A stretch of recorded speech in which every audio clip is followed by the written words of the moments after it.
Շնորհակալ եմ պարոն նախագահ, հարգելի պատգամներ, հարգելի գործընկերներ,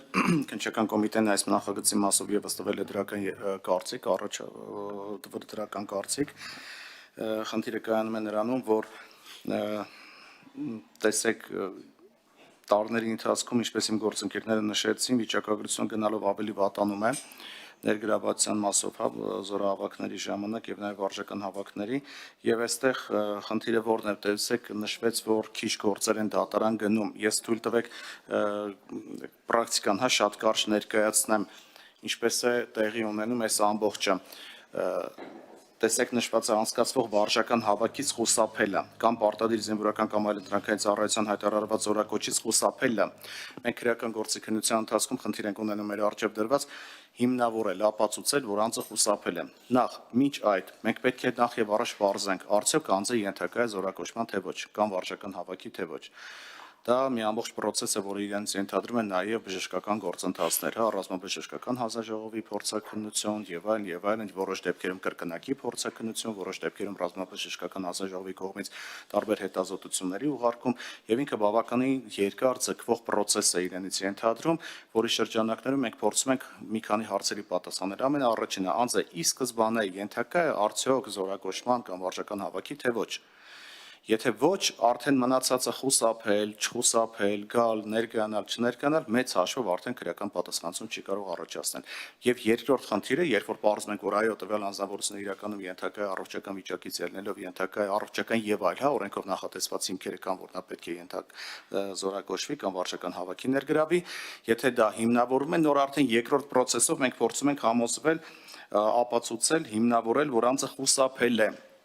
Ինչու, որովհետև լինում են դեպքեր, որ անձը Հայաստանի Հանրապետությունում չի գտնվում, բայց ծանոթություններ են գնում, բայց պարզապես որևէ կերպ նա տեղյակ չի լինում պայմանականորեն, օրինակ այդ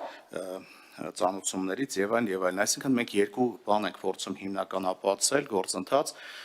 process, որը իրենից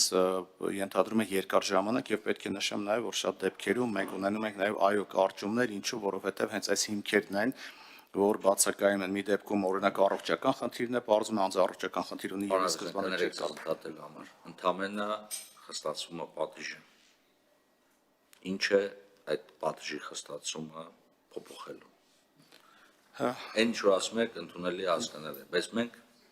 դիսպոզիցիան չենք փոխում, փոխում ենք պատժատեսակ։ Պատժատեսակ բաժը չէ։ Պարոն Վարդանյան, մենակ քրեադատավարական նորմին կապեմ, որոշակի առումով, եթե մենք ոչ մեծ ծանրության հանցանքի հետ ենք գործ ունենում, տեսեք, մենք այս դեպքում 2-5 տարի 3-ից 6 տարի, հանցագործության շեմն է փոխվում եւ հանցագործության տեսակն է փոխվում։ Մենք իմ նկարագրած երկարաժամկետ այդ process-ով պայմանավորված, պարոն Վարդանյան, կհիշեք, մենք քրեական դատավարության օրենսգրքի նախագիծը դեռ քննարկելու ժամանակ քրեական հետապնդման ժամկետների վրա անդադ կանգ էինք առնում, որ ունենում ենք որոշակի հանցատեսակներ, որոնց բացահայտումը պարզապես քրեական հետապնդման այդ օրենքով նախատեսված ժամկետների մեջ ֆիզիկապես հնարավոր չէ տեղավորվել։ Սա այդ դեպքերից է։ Երբ որ օրենքը նախատեսում է օրինակ 5 ամիս ժամանակ, բայց ռազմաբժշկական փորձաքննությունը տևում է 10 ամիս, կոպիտ ասած։ Սա խնդիր 1, որով լուծվում է։ Այս լավ արգումենտ չէ։ Երկրորդ անգամ եք բերում, որ դուք չեք բերում, այն օրն էլ եք բերել այս արգումենտը։ Ես չէ, ժողովուրդ ջան, ամեն դեպքում լավ արգումենտ չեմ կարող չասել։ Խնդիրը, որտեվ սրա լուծումը դատաբժշկական փորձաքննության ժամկետների սեղմումն է, ոչ թե քրեական պատիժը խստացնելն է։ Ճիշտ մեզ հասկացեք։ Ես ընդունում եմ, բայց սրան զուգահեռ մի քանի պատճառ փաստարկ բնականաբար դրա մասին չէի կարող չխոսել, որովհետև պրակտիկայում մեր մոտ հանդիպող խնդիրը դա էր, իսկ ինչ վերաբերում է սանկցիաների խստացմանը,